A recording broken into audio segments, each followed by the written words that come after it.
is Avi Chand. I'm the at North. I'd like to welcome seminar. Before we get started, I'd like to acknowledge Laraki people as the First Nations owners of waterways, skies, and lands CDU now stands.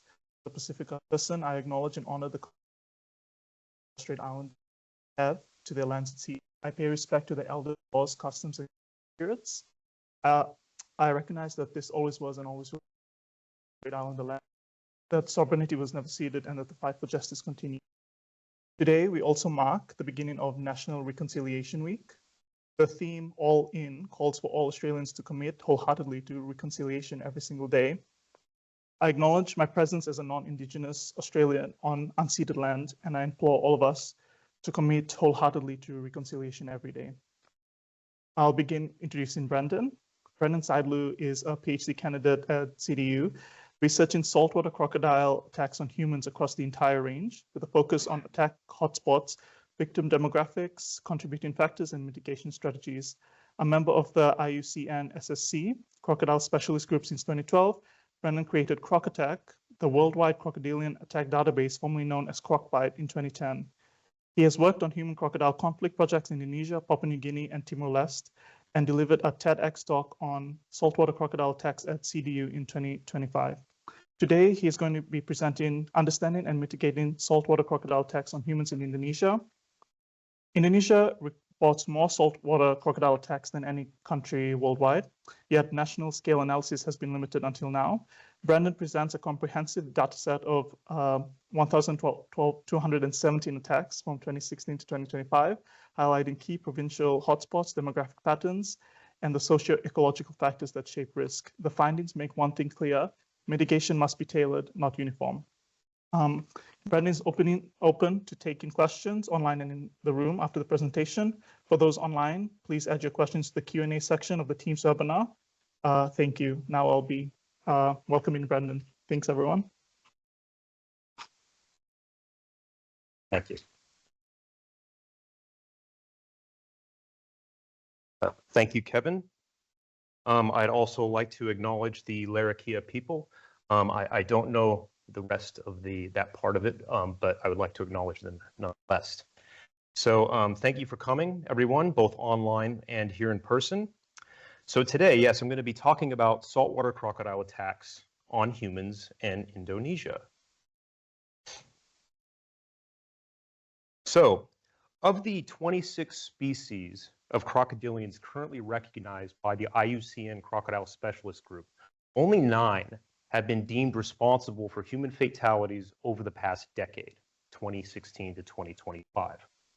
Now, of those, only 3 species, 3 Old World species, the saltwater crocodile, the Nile crocodile, and the mugger crocodile, have been responsible for 96.5% of all fatalities. As you can see here, the 4th highest was the American crocodile, and it's way down there. The American crocodile has kind of a similar habitat to the saltwater crocodile. It inhabits mangroves and stuff like that, but it's way down there. So it's really these 3 Old World crocodile species that are responsible for the vast majority of attacks. Now, it's really important to mention here that the Nile crocodile number is very inaccurate.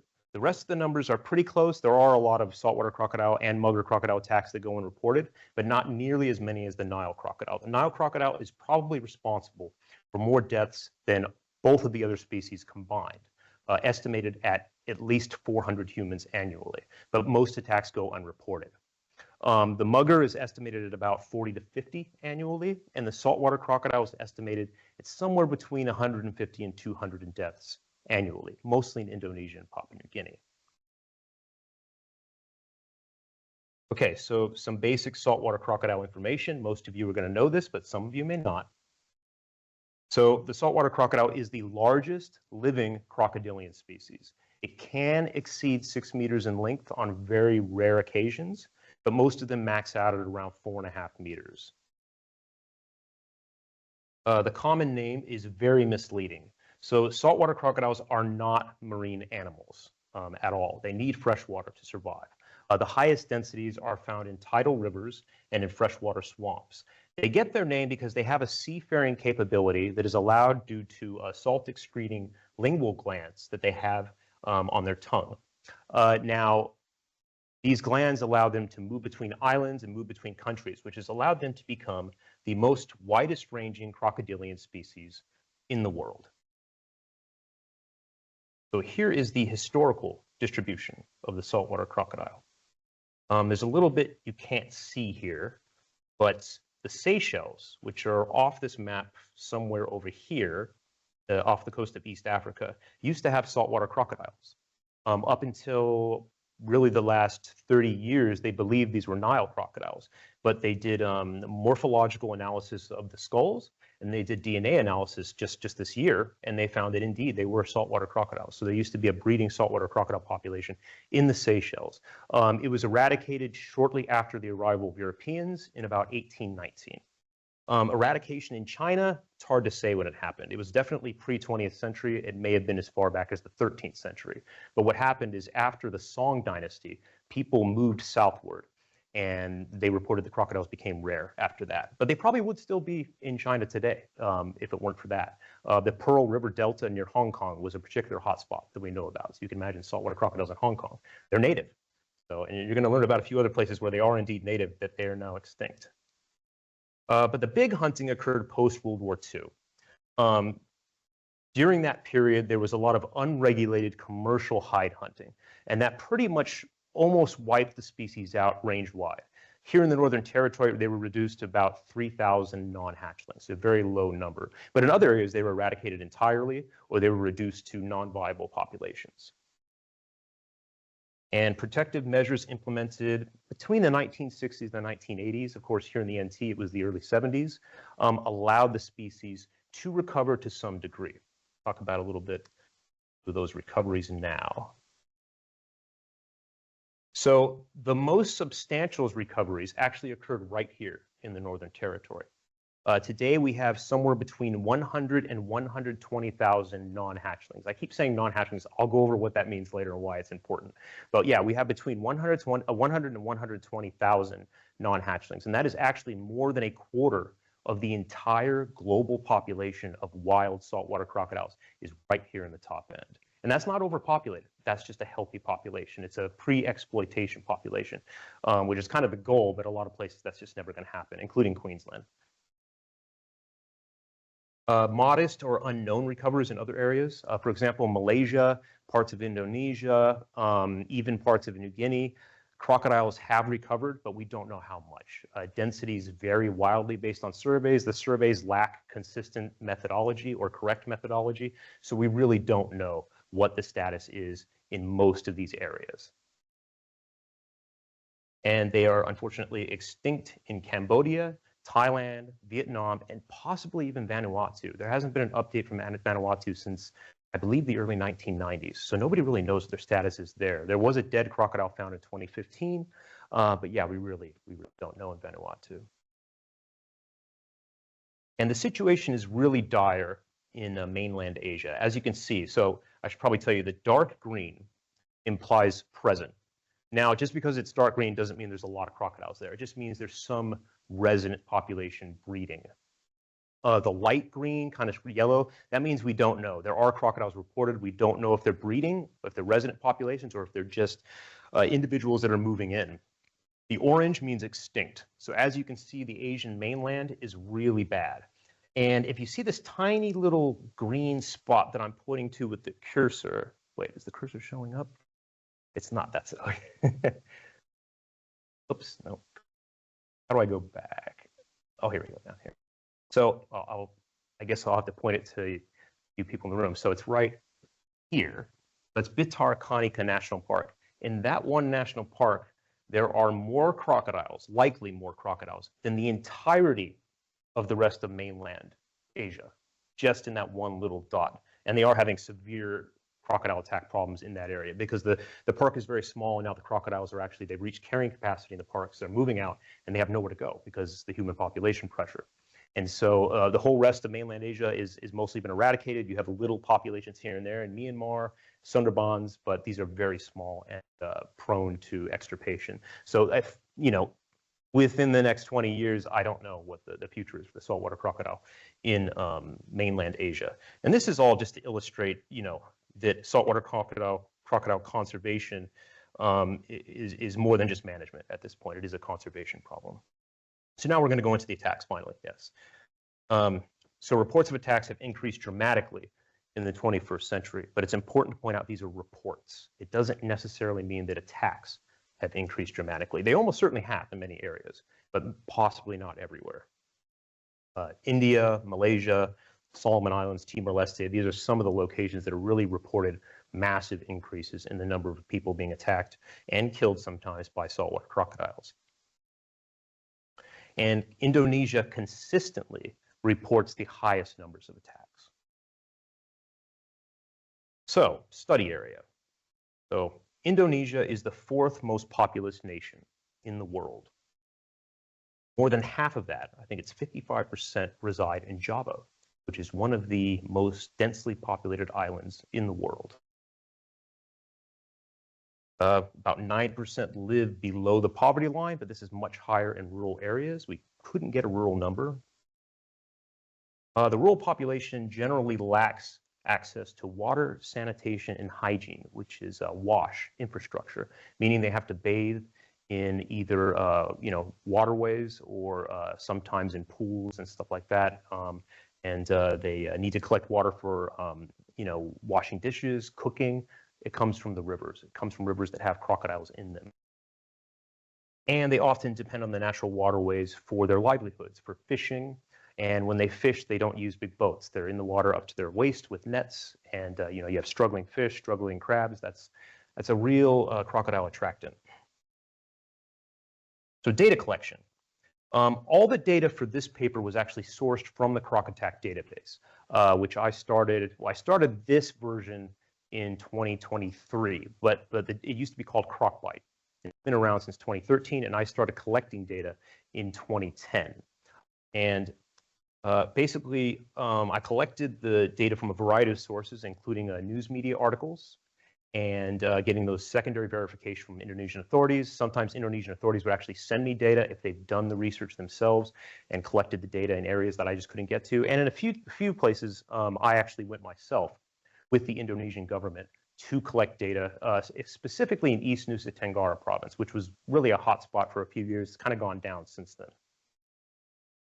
So the mandatory information that I collect in any incident would be at the very least approximate location of the attack, because we need to know where it occurred, whether the attack was fatal or non-fatal, because that's kind of important. You have to know if the person died or survived, and the year. We need to know the year that it happened.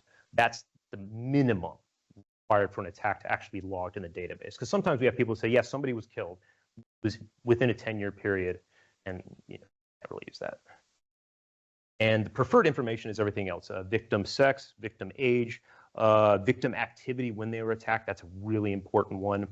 The time of day in which they were attacked is really important, and the exact date, if possible, or the month. We generally do try to get crocodile size, but they're usually not seen, and when they are seen or captured, the estimates are usually incorrect. If I went by those, the average size of these crocodiles would be about 6 or 7 meters. So that would be the number, the size killing people. So as we know, that's not the case. So now species ID. So this is important because there are a few areas where we're not always 100% certain which species is responsible for the attack. Now, in most areas, it's going to be saltwater crocodile. I mean, they're the most dangerous, they're the most widespread, and in some areas like Sulawesi, the Lesser Sunda Islands, the Maluku Islands, Java, they only have saltwater crocodiles. However, in certain areas in Sumatra and Kalimantan, they also have the Sunda gharial, which is this pointy-snouted one down below, and that's basically in Sumatra and Kalimantan. Kalimantan is Indonesian Borneo, for anybody who doesn't know that. And then the top right there is the New Guinea freshwater crocodile, which is present in Indonesian Papua, so West Papua and Papua. Now, surprisingly, you probably wouldn't know this, but the Sunda gharial is the one that is actually responsible for the most attacks after the saltwater crocodile. Now, it's a massive drop. There have been about 32 attacks in the past 10 years, including 10 deaths. where they were either confirmed or the most likely culprit. And the difference is that even though they have a slender snout, when they get big, they get up to 5+ meters, maybe even 5.5 meters, and their snout bulks up a lot. So they are able to actually kill and eat people sometimes. But it's usually still saltwater crocodiles in more than 95% of cases. So yeah, the New Guinea is in Papua, and the Siamese crocodile is also in Indonesia, but it is restricted to a very small area, and they are not believed to overlap with saltwater crocodile. So we don't really have an ID problem there. Basically, the way I ID the species, if there's ever any doubt that it's a saltwater crocodile, I will go with victim testimony if the victim survived. So for example, we had a guy attacked in Jambi in Sumatra who was really far upstream, and I was a little confused by the area, and he identified the culprit as W.A.S.H, which is the Sundagario.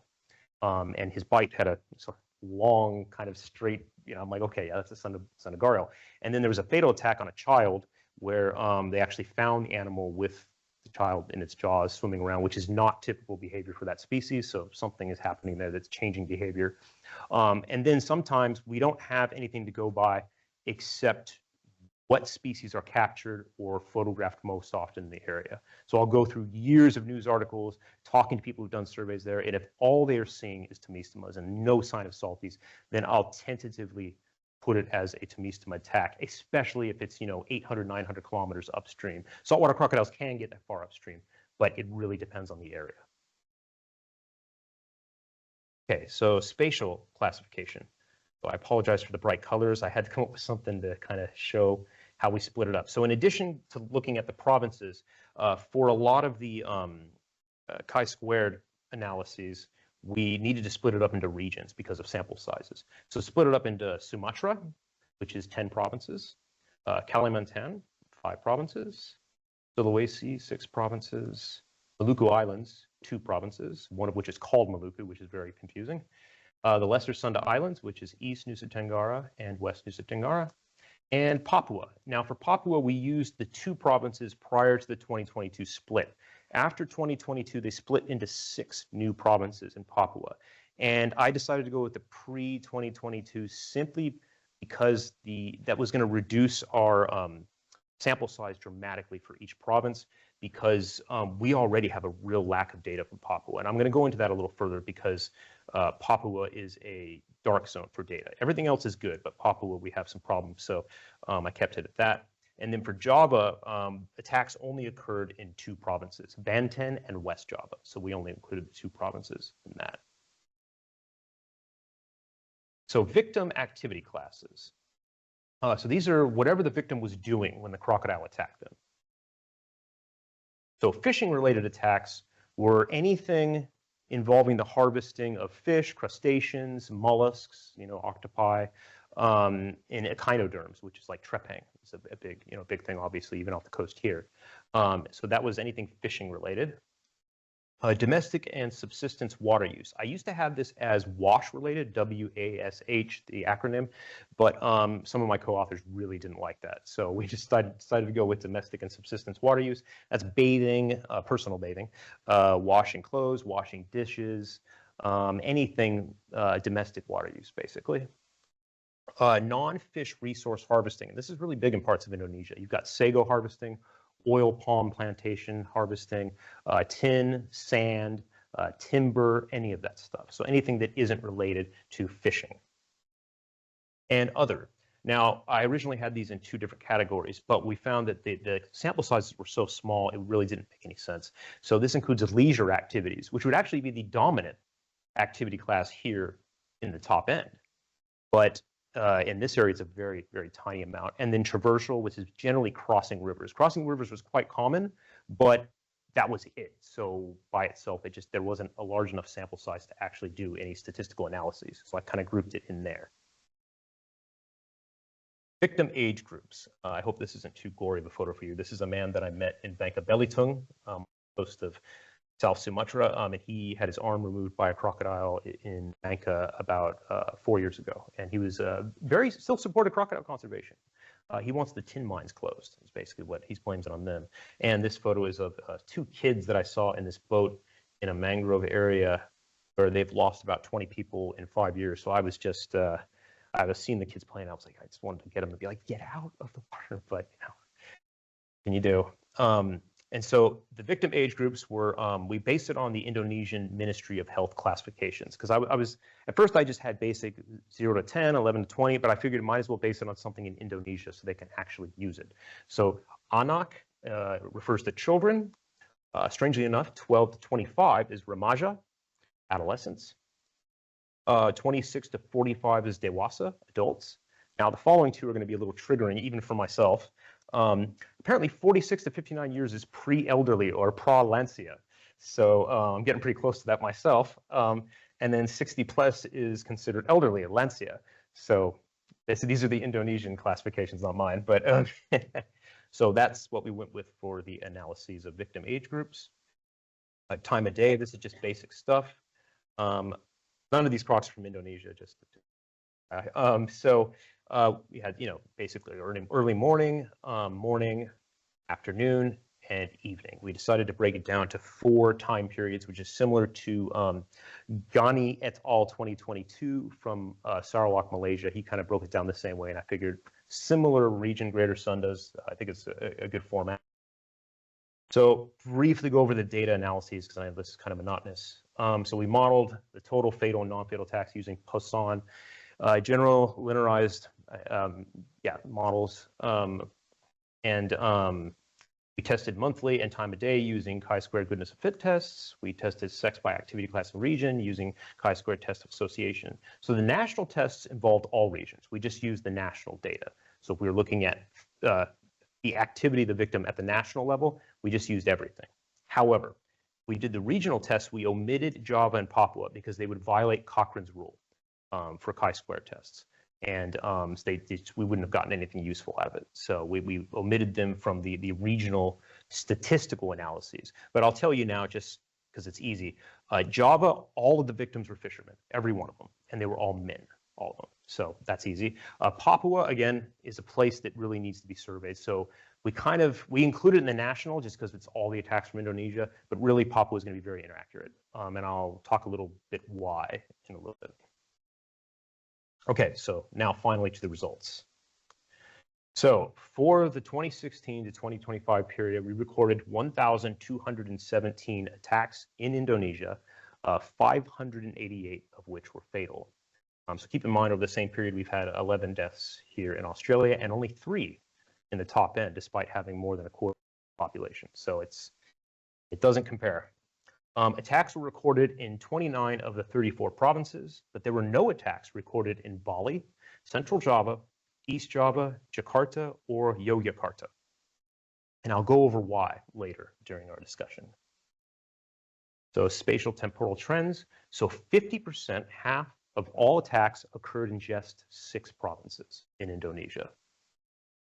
Riau, which is in Sumatra. Can you see it on the map? I'll point to it for you people here. So you can see this little red area there. That is the Indragiri River Delta. That is our national hotspot right there, that little area. They've lost about 56 people dead in 10 years, at least. East Kalimantan, which is this stretch right here from the Mahakam Delta up to about, there's the Santan River in Bengalan and the Bontang City. This area is a major hotspot. East Nusa Tenggara, which is West Timor and West Timor, Sumba, and these areas. It's mostly around Malacca, which is where I took the picture of the kids, and Kupang, and then also it's getting worse in southwest Sumba now. Bangka-Belitung, which is the tin mining capital of the world. You can see that Bangka is kind of the whole island and then some of East Belitung. And North Maluku, which is this area up here. Now, Taliabu Island, which is right there, is really bad, and parts of the western coast of Halmahera. And lastly, Southeast Sulawesi, which is kind of a new thing, and it's getting pretty bad. It's mostly Muna Island, and then parts of coastal mainland there. Okay, so temporal trends at the national level. So there was about a 10% mean annual increase in total attacks, about a 12% mean annual increase in fatal attacks, And yeah, 7.6 mean annual increase in non-fatal attacks over the 10-year period. So all attacks increased at the national level. So this is the provincial level. So we included the dark red means areas where there's 16 provinces where there was a significant increase in attacks over the study period. And then the blue is a significant decrease in attacks. However, I strongly suspect that the significant decrease, it's decrease in non-fatal attacks. And I think it's because of lack of reporting. Because for the first half of the decade in that province, I was actually sent data by the authorities in Maluku province. They stopped sending it to me in 2019, not because we had a falling out, but because they just stopped doing collection. And so I think that's the only reason. So I don't think attacks are actually dropping anywhere else. Some of the other areas, they're just kind of staying stable. But even in those stable areas, some of them are very bad, like East Nusa Tenggara, which is gray here because it's stable, but it's consistently bad. And same with Central Sulawesi, which is right here. You may know Central Sulawesi as the location of, I don't know if y'all guys all saw the saltwater crocodile that's a tie around its neck for many years. Then they finally got the tire off, and they had Matt Wright go there, and they had all these like people trying to get the tire off the croc, and eventually it was a local who did it, which I thought was great. They brought in all these international people who couldn't do it, and then a local guy does it, and they like crocodiles there despite the attacks. And the habitat's weird. There's no natural habitat. They just live now, and there's like 18 adult salt. Really interesting situation. Okay, so time of day. We found that afternoon and evening hours were overrepresented nationally, and by overrepresented I mean it's they weren't the highest overall. They were just they were higher than the other group. But the afternoon was overrepresented in Kalimantan, Sumatra, and Sulawesi, while the evening was overrepresented in the Lesser Sunda Islands and the Maluku Islands. Now, this likely reflects regional activity patterns. Now, I'm going to go over this in more detail in another province when I'm talking about activity patterns, because you'll see it makes sense, at least theoretically. So victim demographics. So the overwhelming majority of victims are male, fishermen probably. Well, not middle-aged, but adult men, so working age males comprise the majority of victims. And then the second highest was the next age class up, 46 to, I believe, 59. So makes sense.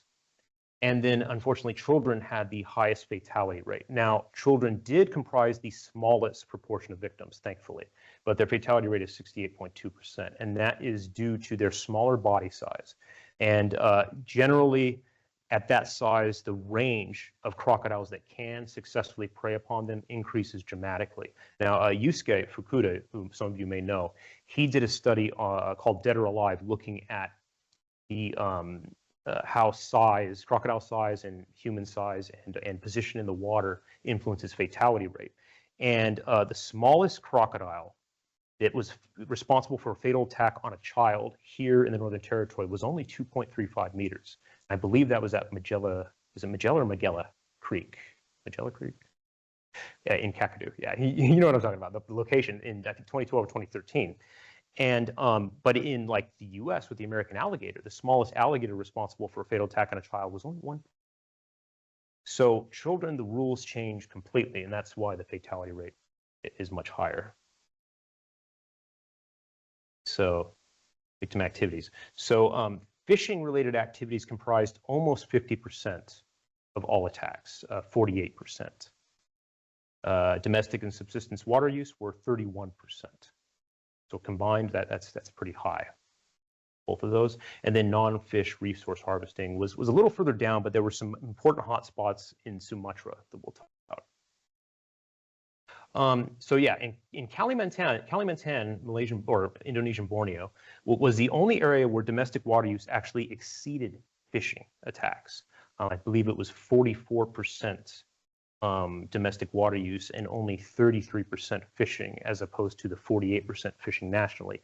And that likely has to do with an abundance of freshwater habitat. So the greater Sunda Islands have these huge rivers, freshwater wetlands, and so that changes the victim demographic. You have people who are, bathing in the waters, children playing in the rivers, collecting water. They're not going to be doing that in places where it's mostly estuarine habitat, because saltwater, simple as that. Sumatra, we saw a lot of non-fish resource harvesting. It wasn't the highest, but it was higher than anywhere else. And that likely has to do with a lot of the industries. Most of the victims were either harvesting sago palm in Riau province. A lot of the sago palm harvesters were killed while tying up sago palm. And then the other one is harvesting tin in Bangka-Belitung province, which is well known at this point to be a very dangerous activity, not just because of crocodiles, but for a lot of reasons. So it's basically, this is driven by sago palm and tin mining, and to some degree oil palm as well, but oil palm is in Kalimantan as well. And then here's the interesting thing with regard to the time of day that we were talking about before. So the Lesser Sunda Islands and the Maluku Islands, fishing-related activities dominate. It was 72% of victims were fishing in the Lesser Sunda Islands, which is East Nusa Tenggara, West Nusa Tenggara. And in the Malukus, it was 67% compared to 48% nationally. So that means that probably there's a lot of fishing going on in the evening hours when it's cooler and when it's easier to spot the fish with a flashlight. So a lot of them are out there spearfishing in darkness with a spotlight in the mangroves. It's a dangerous activity. And whereas in Kalimantan and Sumatra, they were in the afternoon hours, so bathing and more livelihood-based activities. So that makes sense in terms of the hour differences for both regions. Female victims. Now, in some of these countries and regions, people still engage in traditional kind of gender roles. And so a lot of the domestic water use activities involve female victims, whereas male victims were far less likely to be involved, especially when it came to activities like washing clothes, washing dishes, and other household type activities. So reflects the traditional gender roles shaping activity distributions, pretty much. At least that's likely the case. Overall attack trends. So this is a good point to make. So 22 times total attacks compared to Australia, and 54 times the fatal attacks compared to Australia, despite us having just way higher numbers than Indonesia. And keep in mind that these attacks are mostly not occurring in Papua, which is where most of the crocodiles in Indonesia are found. And we don't have much data from that area. So this is all coming from Sumatra, Sulawesi, Borneo, or Kalimantan, and in areas like that. And so that's a lot higher than here, and they probably just have a fraction of the number of crocodiles. Now, I have asterisks next to that because this does not include known attacks from the past few years that have occurred in Australian waters on Indonesian trephangers. A few of them have been killed in WA. At least one of them has been injured off the Northern Territory coast, but the details are very limited, so I haven't felt really comfortable including them in the official stats yet, until I discuss with the Australian authorities what data they have on it, because that's probably, I hope, not the tip of the iceberg, but I've heard from my friends in Kupang that they get people coming in. They had a body brought in that somebody had been killed by a crocodile here, and they were afraid of obviously getting arrested, so they brought it back to Kupang, where they were also arrested in Kupang. But yeah, and the guy had been killed by a crocodile, so it happens more often than we think. But I did not include those. I just include the ones that are in the Australian database. So it's 196, so almost 200 times more fatal attacks in the top end. And that's the reason I note that is just based on the number of crocodiles we have here. Just goes to show that we have a very effective management plan here. And we have people who just don't use the waters for the same things they do in these countries. We're not dependent. We don't need to bathe in the rivers. We don't need to do these things in the rivers. We often use big boats to go fishing. So we don't have a crocodile attack problem. I keep trying to tell people that. We have other crocodile issues, but not an attack problem at all. The fatality rate in Indonesia is higher than Australia, higher than the Solomon Islands, but lower than in India, Papua New Guinea, and Timor-Leste. And I'm not sure what the reason is for that. If it's attacks going unreported, or crocodile size, or just a limit, like in Papua New Guinea. I also did a paper on that. There's a whole other issues there, and they just don't have access to medical treatment. So they would send people out that had injuries that would have been non-fatal that ended up being fatal, because by the time they got to a health center, it was over. Infection. Okay, so one of the most common things that I'm told and asked about is it that there's too many crocodiles? Is crocodile population recovery to blame for attacks in Indonesia? So population recovery has absolutely occurred in Indonesia compared to what it was in the 70s and 80s. But when you say recovery, recovery doesn't imply full recovery. They're not like they are here. They're still probably just a fraction of what they were historically, and probably pretty low density. So surveys at some of the worst hotspots in East Nusa Tenggara, West Timor, really good habitat, areas where we've had a lot of deaths. They recorded densities of less than 0.3 non-hatchlings per kilometer. And for reference, here in the top end, we have an average of 5.3 non-hatchlings per kilometer. And in some rivers, 11 per kilometer, I believe in the Shady Camp around Sampan Creek. I think it's around 11 per kilometer. So very high densities. This is less than 0.3 non-hatchlings. And even in Queensland, where the saltwater crocodiles are considered vulnerable, it's only 1.7 per kilometer. So that Queensland's, what 6 or 7 times what some of these areas in East Nusa Tenggara are. And similarly, low densities have also been recorded in Bangka-Belitung and other parts of Sumatra. So the fact that high attack rates can occur even in areas with low population density means that crocodile numbers doesn't necessarily mean there's going to be more attacks or fewer attacks. There are other factors involved that play a role. Obviously, you need crocodiles for there to be attacks, but sometimes you may just have one crocodile in a river. In southwest Sumba, for example, there is a small estuary. The estuary is about 2 kilometers long, has a little bit of mangrove, not much. They've had 7 deaths in like 3 years, and it's just one crocodile that lives there and one female. So not a lot of crocodiles because there's just not, the carrying capacity has already been met. So what do you do there? Do you remove the crocodile, move it somewhere else, but it becomes somebody else's problem? Do you create bathing enclosures for people? There's just a lot of, because then you have to, removing crocodiles, then you're reducing the range of the species. So it's a problem. And there's no easy answers. But I will bring up some recommendations later that my job is to try to balance it. If we're just going to kill the crocodiles, that I don't need to be here for that. So somebody else can, if that's what they're going to do, then leave me out of it. But there needs to be a compromise, basically. And as of right now, there is a kind of a loose truce, because the people in these areas, in Sumba, for example, they still treat crocodiles as totem animals. And I've noticed a lot of these people in these areas are a lot more tolerant of crocodiles than in many higher income countries. So, and I think that's just being more in tune with the land. But the truth is, we don't know much of anything about saltwater crocodile population status throughout the vast majority of Indonesia. We just have no idea, because it's very difficult to conduct surveys and very expensive and difficult to get permits. I wanted to conduct surveys in 5 of the worst hotspots to try to compare density versus attack frequency, and couldn't get the permits. Okay, so another factor that's often not discussed is increased internet access. So in Indonesia, over the past, from 9 years, 2016 to 2024, internet access increased from 25% to 73%, and especially in remote areas. So what impact that's had on attacks getting reported, especially in these more remote areas in Maluku and Papua, I don't know, but it could be significant. So it means in at least some areas, some portion of the increase may be due to an actual increase in reporting and not an increase in attacks. Attacks may have always been a problem, or they may fluctuate. You might have, we found that in East Nusa Tenggara because they went through and did surveys. And we found that in a lot of areas where we did surveys. Like in Papua New Guinea, we found that attacks had not changed. They'd just been bad for a very long time. And they said, well, we didn't think anybody cared. We just considered it part of life. Like getting a disease from the river. It's the same kind of thing. So here's something that it's hard to prove with data, but there have been suggested some industrial and land use drivers for human crocodile conflicts, saltwater crocodile attacks in Indonesia.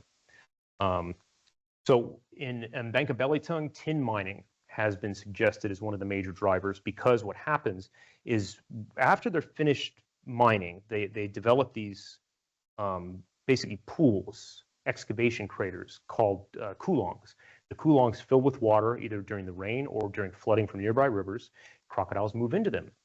And sometimes they have a lot of prey, sometimes they don't. But if you look at a map of Bangka-Belitung, and I'll show you a drone photo of one of these atrocious tin mines later on, they basically turn all the rivers into these massive kind of spread out bluish areas where all the vegetation's been destroyed. The soil is all white. I'm not sure why, if that's calcification or what. And there's probably very little natural prey. And it also expands the crocodile distribution into areas they weren't before, because now they've created artificial habitat where crocodiles are now way far inland and they don't have much food. And so crocodiles in those areas are attacking a lot of people. And these tin mines are completely unregulated. And there's a lot of other dangers involved for them. And that might be, a way to regulate a lot of this stuff, and I'll go into this more in a little bit, is that if you say, oh, we're trying to prevent crocodile attacks and prevent people from killing crocodiles, people might say, well, we don't care. But if you tell them, look, this is going to prevent a lot of other hazardous things, because crocodile attacks are a fairly small risk of death in tin mining. They collapse, the tin mines collapse, there's disease, there's all kinds of stuff that goes on, and better regulation could fix all of that. In multiple provinces, oil palm plantations. So oil palm plantations result in the creation of these canals that stretch out all over the plantations. And these canals, inevitably, they connect to the rivers.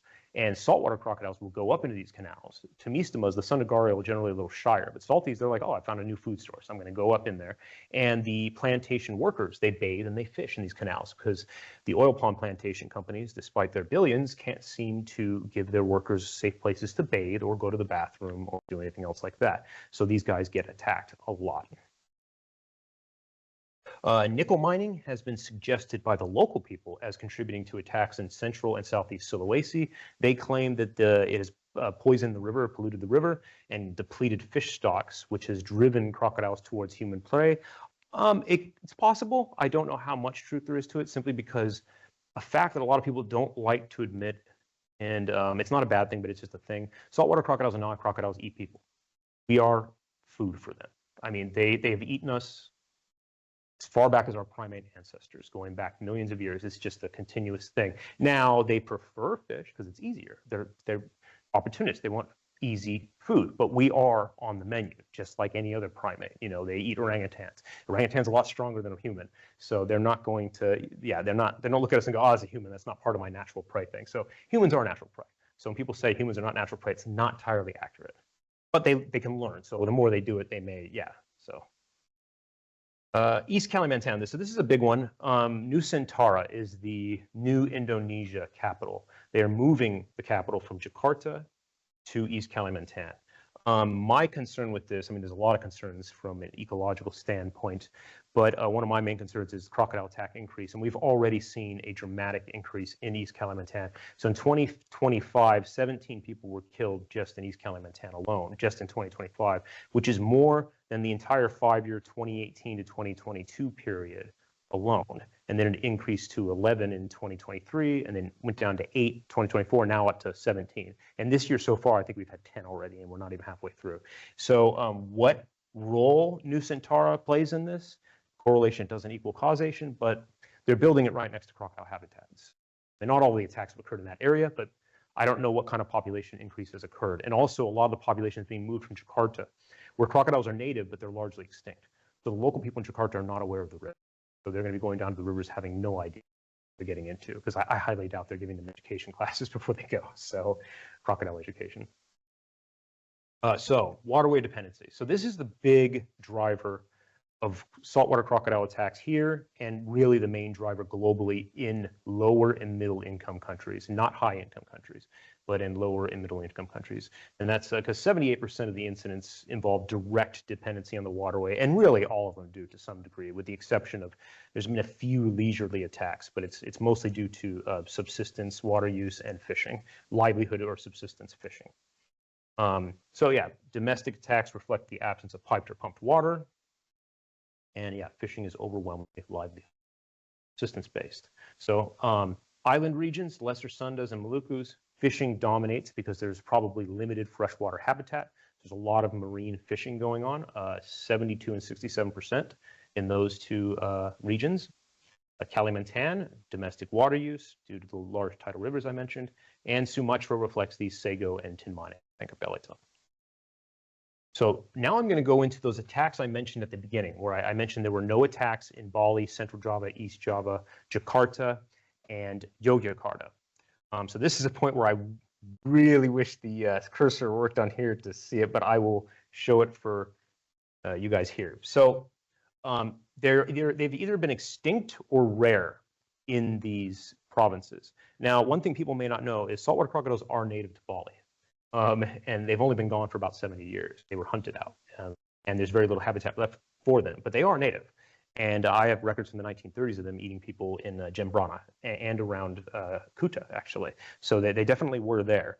But they're mostly extinct, and extinct in most of Java as well. However, as you can see, with these, and one notable exception where you see the question mark in the circle, that island chain may have crocodiles, may have a breeding population, but we don't know. In 2011, a man was reportedly killed there by a crocodile, and they were trying to contact pawongs, which are traditional crocodile handlers in Indonesia, to come deal with the crocodile.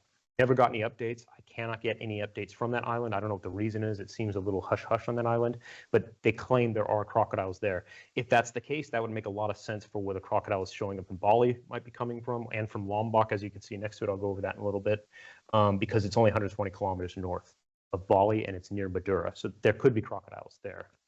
But as you can see, all the blue dots are recent wandering crocodile records, or wandering is not a great word, I guess recolonizers. These are individual crocodiles that have been found recently and either captured or photographed. And generally, if it's a small crocodile, I don't log it because I assume it's somebody released their pet. But if it's a 2.5 to 5 meter crocodile, it's almost certainly not going to be somebody's released pet. And then also, released pets and zoo animals have certain morphological characteristics. So these are records, the blue dots are records of where they've been just over the past 10 years, including in Jakarta. And there's now actually a small resident population in Jakarta, but there's no large individuals. But a friend of mine took photos of 3 crocodiles in Jakarta in Muara Angke, which is a little wetland on the north coast, just last week. All in the 1.5 to 2.5 meter range. And no one's been attacked or anything. And they seem to like them there for now. The red dots are attacks from the past 10 years. Most of them, as you can see, are around this area.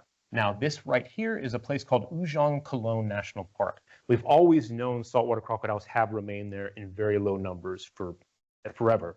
They were never hunted out there. However, it's a very small area with very limited habitat. So carrying capacity was probably reached very quickly. So now I suspect what you're seeing going up the coast here is males moving out looking for their own habitat, kind of like what we have here in Darwin Harbor where they come in. Suspect they're moving along the coast, and that's where you're seeing them. You're seeing a few attacks, including a fatal attack there and a non-fatal one up there. But they could also be coming from Sumatra, which is right off screen up there, and they do have crocodile populations, and that's swim is not very far, so could be coming from both locations.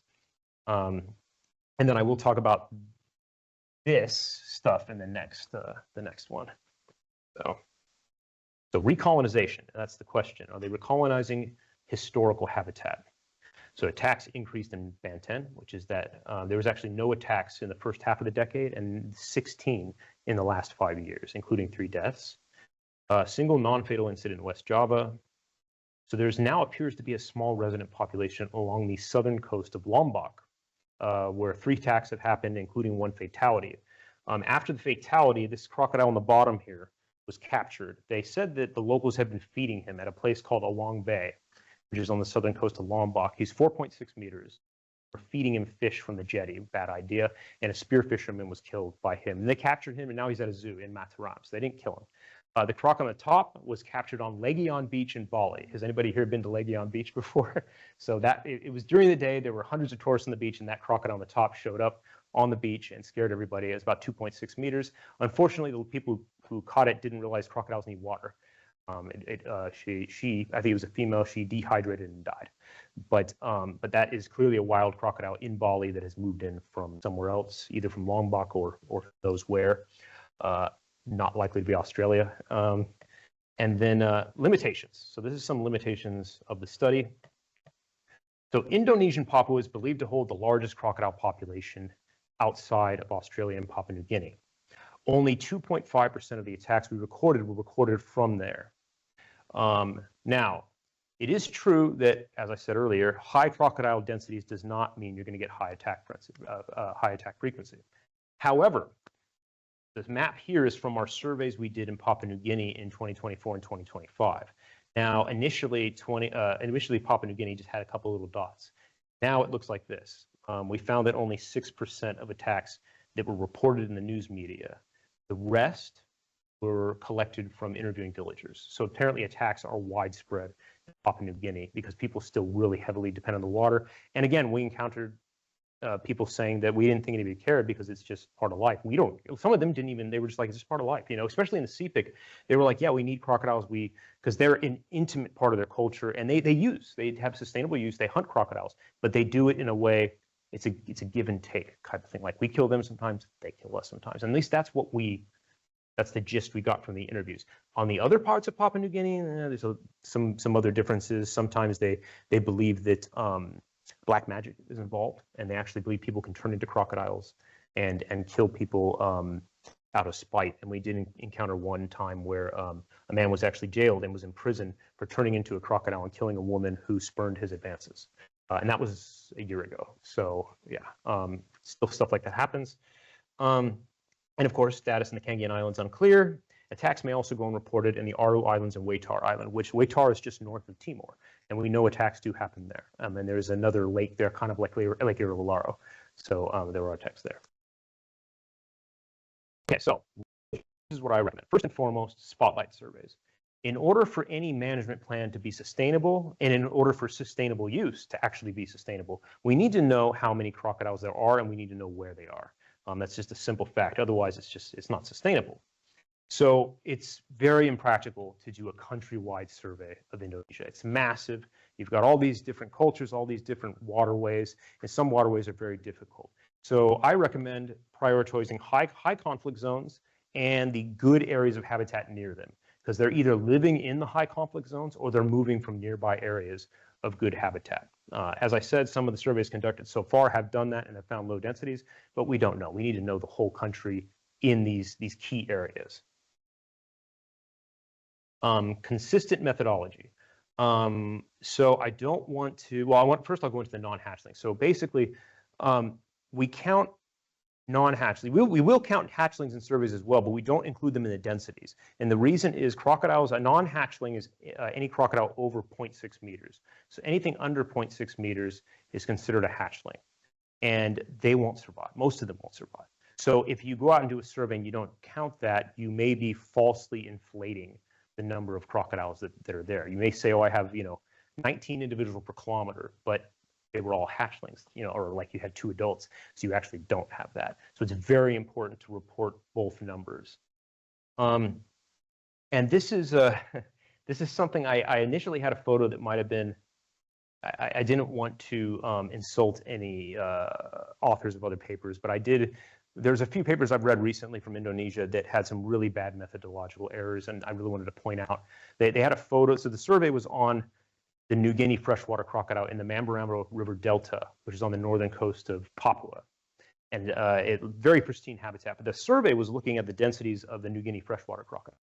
And they said, like, oh yeah, we found 19 individuals per kilometer, didn't mention non-hatchlings. But more importantly, they posted a photo of a New Guinea freshwater crocodile on a log, and it was a saltwater crocodile. So that invalidates the entire survey because they were counting both species.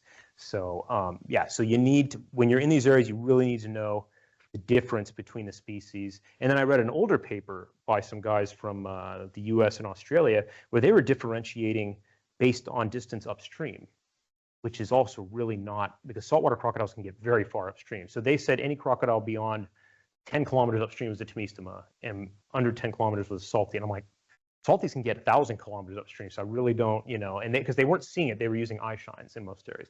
So you have to take into account all of these things. And it's even harder with the New Guinea freshwater crocodile. I'm not giving those guys, I'm not calling them out or anything, because the New Guinea freshwater crocodile is slightly more difficult to tell than the Sundagaro has a long snout and stuff like that. The New Guinea freshwater crocodile is a little broader, so it can be, you can mistake it for saltwater crocodile if you really don't know the difference. It's not like our freshies here. It's pretty clear, assuming you can see the head.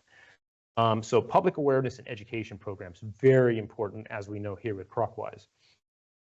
So we need to do something similar to the CrocWise campaign in Indonesia. It should be tailored to the predominant at-risk demographics within each region. So for example, if like in the Maluku Islands and the Lesser Sunda Islands, really target fishermen, because limited resources, you want to make sure you're getting the groups that are actually going to be attacked. There's not a lot of children and not a lot of women being attacked in these areas, so focus on the fishermen. This is from when we were in Sumba, or no, Lembata Island near Flores, doing a educational lecture, and they were translating for me. That's why I'm sitting down. Incorporating local cultural relationships and beliefs into mitigation and education is really, really important. I think that's the future, which is ironically looking towards the past, because there's a lot of generational knowledge that people used to have that they've lost in a lot of these areas. Where, you know, in Sulawesi in the 18th century, they used to know how to prevent crocodile attacks. They would build fences around their fishing areas with bamboo that were very effective. They wouldn't rot. And they could fish and bathe and do all this stuff. They had ways of getting across the river. And then Europeans arrived and said, oh, you don't need to do this. We'll just shoot them all. So, you know, they knew ways. And then I was even talking to a colleague of mine who's doing a great study down in Melbourne. His name's Lackey Saunders, I believe. And he is talking about doing a lot of cultural stuff here and looking at things like he mentioned that some of the clans up here would look at prey species in the water. So if you see prey species freaking out or doing something, you know there's a crocodile or a shark nearby, which is this kind of stuff you learn over time if you are out in the field working with people. But if you've completely lost that knowledge and you've kind of worked in, you know, the more capitalist developed world, you're going to lose that kind of stuff, and you go down to the water and you're going to get. So the problem is people that are in the in-between. They're the ones that are getting attacked. And then, of course, signs warning of crocodile presence. But one thing I did want to bring up here, so signs are everywhere. Signs are a common thing. But in 2013, I went to Sri Lanka, and we saw a sign warning of crocodile presence along a river with saltwater crocodiles. And it was a very inoffensive sign. It showed a very small American crocodile, and it just looked like, hi. You're like if you look at that, you go like, that's in the river, I'll just kick it, you know what I mean? So, and a lot of people were getting killed. And so I told my friend, you know, I can get a photo of I used to watch a captive crocodile that was 4.7 meters long. And I got some really good photos of him with his mouth open and just being really aggressive. I took a photo and I sent it to my friend in Sri Lanka, and he made a billboard out of that and attacks.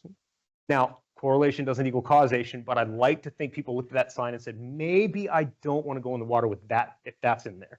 And so, you know, I think that stuff like that might play a role. I mean, I don't know if like on cigarettes when they show what happens to the lungs, I don't know if that has any impact, but you know, it wouldn't be probably in good class to show crocodile victims. But you know, I think maybe showing people what actually is in the river might be helpful. So WASH infrastructure, that annoying WASH acronym. So one of the things that would be really useful is providing alternative water sources for at-risk communities. So basically communities where many of the victims are being attacked while bathing. Wouldn't be of use in areas where fishermen are getting attacked. It could prevent, more than 30% of attacks if done in all these areas.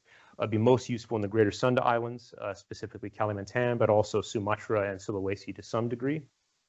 Piped or pumped, ideally, but there are other ways. And the good thing about this is, again, framing it as we're just trying to mitigate crocodile attacks. People may not want to fund that. And again, they may just want to say, oh, we've got a cheaper planet, shooting all the crocodiles. Whereas you tell them that, well, if we treat this water, we are going to eliminate waterborne diseases in these communities. So massive quality of life improvements for communities if we can get them water, fresh water that's from a safe source. And they will be happy, crocodiles will be happy, everybody's happy. So, and with some of the money that's being thrown around for some projects in Indonesia, I think this is a no-brainer, but hopefully it can change soon. Here's another thing you've probably heard about: crocodile exclusion enclosures and other barriers. So crocodile exclusion enclosures are called CEEs, and they could prove useful. So these are two very poor examples. I was going to look for a better one online, but I didn't want to steal somebody else's photos, so I took Ralph Summerlad, who is a croc specialist who passed a few years ago, unfortunately, he took the top one. I took this bottom one because it's really insecure. You can see a croc would just go right in there. But if they're properly maintained, these are very useful. The problem is they develop rust quickly, and once they develop holes, we actually had one guy attacked by one that went into the hole. Thankfully, the hole was not big enough for a big one, so he just injured. But one thing I wanted to bring up, and I need to make sure I pronounce this correctly. So let me find the slide. This is something I've been looking at because I've been really trying to come up with a better way to do these crocodile exclusion enclosures. Yes, so high density polyethylene, fiberglass reinforced plastic, or galvanized steel coated in PVC or polyester. Now these require a lot less maintenance. So a lot stronger, a lot less likely to break down over time, and probably lighter and easier to move around. And you'll still need to do maintenance, but you know, as long as people are keeping the door closed, like you can see, this one doesn't have a door, which is also problematic. But you know, if you build them right and you use some of these newer materials, they could be quite useful in areas where people bathe, and possibly even fishermen. If you can find an area where fishermen are stationary and they don't need to be moving around a lot, then it's safe. You know, so there's a lot of, you got to get creative with this stuff, I think, in a lot of these areas, because just telling them get a new job or poverty alleviation, like if we could do poverty alleviation, we'd be able to save the world. So that's not really, I see that in a lot of papers. I'm like, yeah, that's great, but yeah, not going to happen. Must be maintained. Another one is fences around villages. As I said, they used to do in Sulawesi, and fishing areas, just bamboo fences, you know, very easy to prevent attacks in hot spots. Of course, crocodile management. Any good crocodile attack mitigation plan is going to have crocodile management. But it's important to note, Indonesia is very different than Australia. And that's what I really want to hammer home here, because we have a world-class crocodile management program here in the top end specifically. And that's part of why attacks are so rare, in addition to our, you know, lower levels of water use. But it needs to be sustainable and population status dependent. So each province in Indonesia needs to have their hotspots and the best habitat assessed. So we make sure that any management activities are not going to severely affect the population. So for example, here we have, wanted to talk about this a little bit. So I'm not bad-mouthing the Australian management plan. It's perfect here. I'm just talking about how it might be unrealistic in Indonesia for very important reasons. So we have very few human population centers. We have Darwin, and we have some of the small areas, and that's it. And that's where the exclusion zones or no tolerance zones are. You remove crocodiles from those areas, it has no impact on the crocodile population. Crocodile population continued to increase even despite those removals. In Indonesia, there isn't really anywhere except parts of Papua where there aren't human populations. So you're not really going to be doing exclusion zones around every area of significant human habitat, because saltwater crocodiles would be extinct within, you know, a matter of months, basically, if you're removing every single crocodile from areas where there is human habitat. And if you limit that to only major population centers like Jakarta, Surabaya, they don't have crocodiles in those areas. So you're not really doing much of anything. So it really needs to involve coexistence and targeted management, the removal of problem crocodiles, man-eaters. So if you've got a known man-eater, you have a crocodile that's been fed, although even in that case, that there is some very odd exceptions. There is a crocodile named Riska in Bontang, East Kalimantan. Not to get on an extra thing here, but Riska appears to have almost a puppy-like relationship with this one guy. You've seen it, right, Tommy? Yeah, it's. Oh, you have? Okay. But I am shocked because the croc is not, it's all there. It's not like the Pocho example in Costa Rica. It's a 4.5 meter saltwater crocodile. It's wild. It moved in. He'd been feeding it since it was young. It moved in, and it actually, when he doesn't come out to the mangrove swale, it actually comes to his house and waits to be fed. But it's never attacked anybody. He bathes it. He gets in the water. He goes next to its head, which should result in that instant swing. Nothing. I don't know why. You know, it works in his specific case. It's not something I want to try because 99% of the time it's not going to work, and it's kind of a one-time attempt at seeing if it works. So, but generally removing problem animals and doing surveys and education. Let's see. Targeted removal of problem crocodiles and sustainable use in areas that can support such activities. So, egg collection, egg harvesting for farms. This is definitely something that could bring the local people money, but it has to be done in areas where the population can sustain that. And you have to know the population can sustain that with abundant habitat. The main problem in Indonesia is that, theoretically, in Papua New Guinea, for example, the landowners want the habitat to remain because they make money off the crocodile eggs. So it protects the crocodile habitat, protects the crocodiles. They harvest the eggs, they farm them, they make money. people won't destroy the habitat. In Indonesia, you've got multi-billion-dollar oil palm, tin mining, sand, all these other industries coming in. Crocodile sustainable use activities cannot compete at that level of power and control in the Indonesian government. So when that happens, sustainable use isn't going to protect the habitat. It may provide people with money, but it's not going to be sustainable if there's no habitat for it. And it also won't prevent attacks, obviously, for obvious reasons. But so yeah, sustainable use in areas that can support it, mostly Papua is going to be where it's going to be at, but maybe a few other areas as well. And it's an important part of it. It's a massive part here in Australia. It's a massive part of Papua New Guinea, but in Indonesia and in Malaysia, neighboring, it's going to be much more difficult. And it's just a reality situation. If we want crocodiles to survive, I mean, again, if you just want to shoot them, I mean, I don't need to be for that, so it's not my job. Industry pressure. So this picture on the top here is an example of a tin mine. So that used to be a normal river. It used to look like the Adelaide River, basically. You can see what has been done to it with tin mines, and crocodiles still live in there. And I imagine the fish populations are not great. Crab populations not great. But there's a lot of people around, a lot of dogs, and a lot of that. So crocodiles tend to look for what they can get. And it's also expanded much further inland into areas where crocodiles weren't in before, so they've moved around. And then on the bottom is an oil palm plantation. You could see these canals, these small canals. They call them, I think, porites, but that's a name for any canal in Indonesia that's like that. The crocodiles getting these from the main rivers, and they move around a lot, and they attack the workers in the oil palm plantations. So that's what happens there. So pressure on these industries, by which I mean international pressure from the media, might force some changes. Provides safe worker access to bathing and sanitation facilities. There's really no reason for these workers to have to bathe in rivers and have to put themselves at risk like that. Increased environmental regulations to prevent more habitat loss, so there's more remote areas. Because crocodiles in remote areas are not going to attack people as often as in areas there's a lot of people around, because it's just difficult to access those areas.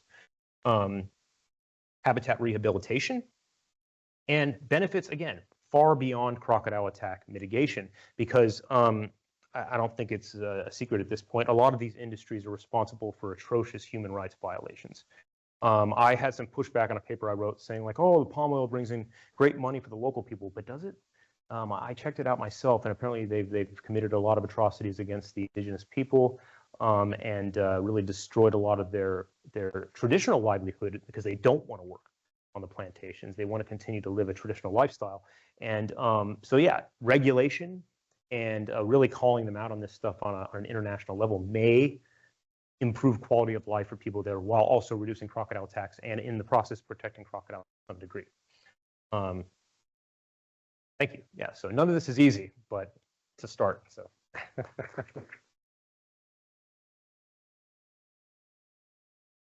Okay. Thank you, Brandon. Yes. We will now take 10 minutes for questions. Please keep your questions short and sharp. Take a few in the room, and then we'll look online. Don't have any questions?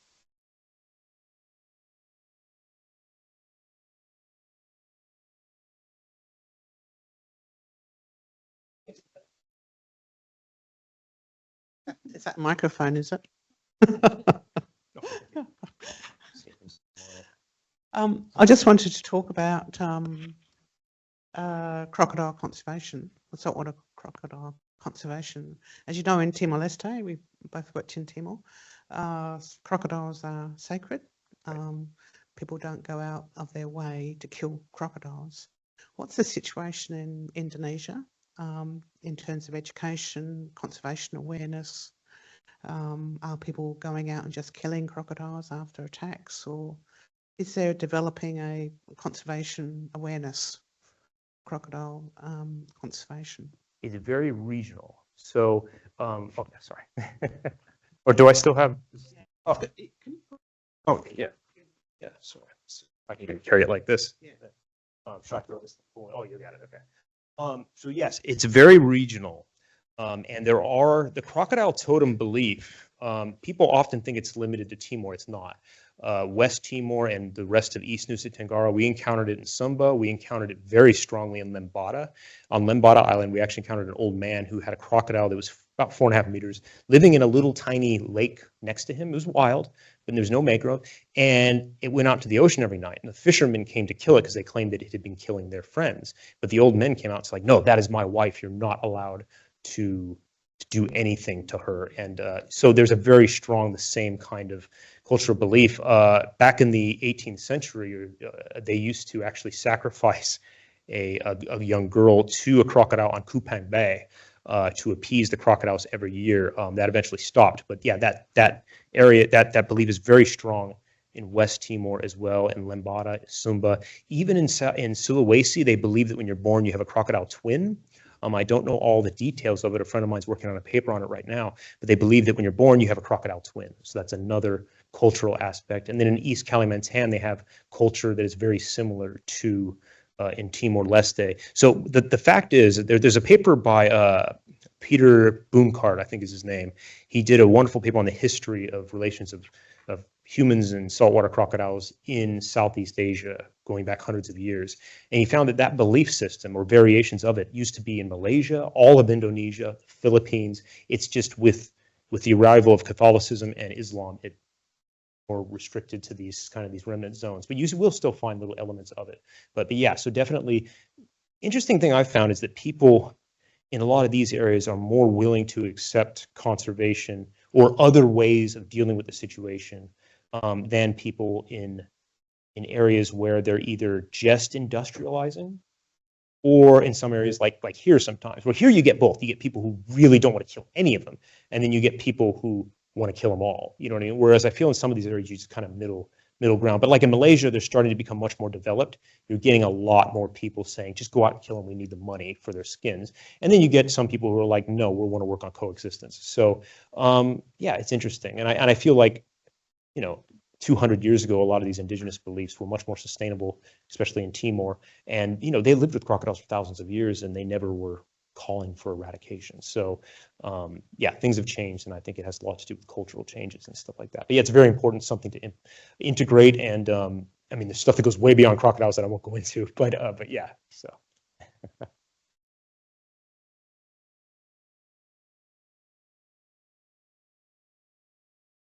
No. All right, sorry. It's actually. Oh, okay, yeah, of course. You think, obviously culturally it's extremely different, even from island to island, it could be completely different. But things like here, crocodiles have a monetary value of tourism, but also farming. Do you think, and that's what happened in PNG as well, people like John Lever and what have you. Do you think some areas that could be an option rather than, it's this pest, like the conservation through commerce, to a degree, obviously not promoting poaching or what have you, but farming and tourism based things like, hang on, that's an asset. Right.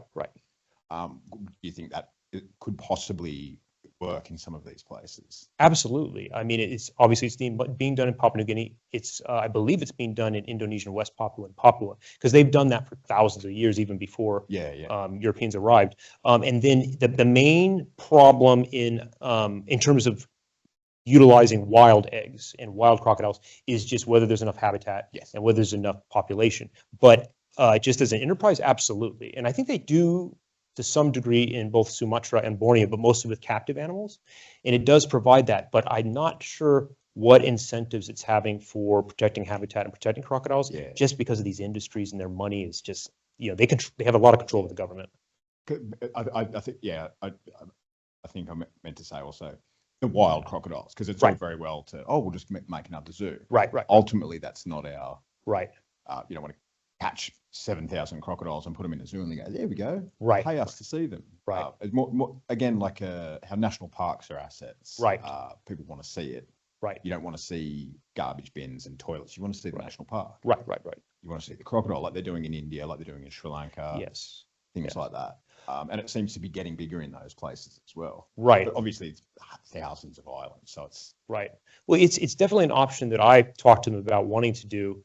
Even something like Riska, for example, that's a major draw if it's done safely, because I'm not sure if he'll respond the same to other people. You saw him, did he respond well to you, or? Yeah. did. Okay.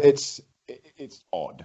Okay, yeah. All I could think of was microplastics and Yeah, oh yeah, all that's, subduing the animals, right? Because it's Yeah. really weird. yeah, I've seen it, it's bizarre, yeah, And I didn't believe it. right. Yeah, Yeah, it's crazy, washes its back and everything. But that also, even that, I guess it's getting away from it, that creates a bit of copycat without regulation. And Right. that's where it becomes, you're actually just serving people to the crocodiles. Right. Well, I know that like one of the problems they're talking about in East Kalimantan, and I know they're talking about this in Sabah as well, at least some people are talking about capturing all the crocodiles and putting them into a crocodile conservation zone, as they call it, but it's really just a giant zoo. So essentially you're rendering crocodiles extinct in the wild, which is not really a solution. And they seem to think that's the only solution, which it isn't. It's just an easy solution. But you can make money off crocodiles in the wild through tourism, and people want to see, like, I don't know, the crocodiles here bring in more for the economy than a lot of things in the top end. I know I came here in 2006 for the first time. I came here for one reason. I wanted to see the biggest crocodile in the world, the biggest species in the world, biggest and baddest. And I've came here every single year except COVID for that reason. And I started working with crocodiles and everything. And I live here for that reason. So, you know, people come here because of that. And I think in some of these other areas where they can't afford to come to Australia, they would love to be able to see crocodiles in the wild, big ones, and other species. Like I saw some the sundagarios, which are very hard to see. I saw them in the wild very recently. And it's an area that I have to keep secret just because of the risk of poaching. But seeing those is 1 in a million. We saw them. Unfortunately, they've been habituated to people. They steal the fishermen's food. It makes them very easy to photograph. Yeah, so sorry, I'm going over time. So yeah. More questions for online?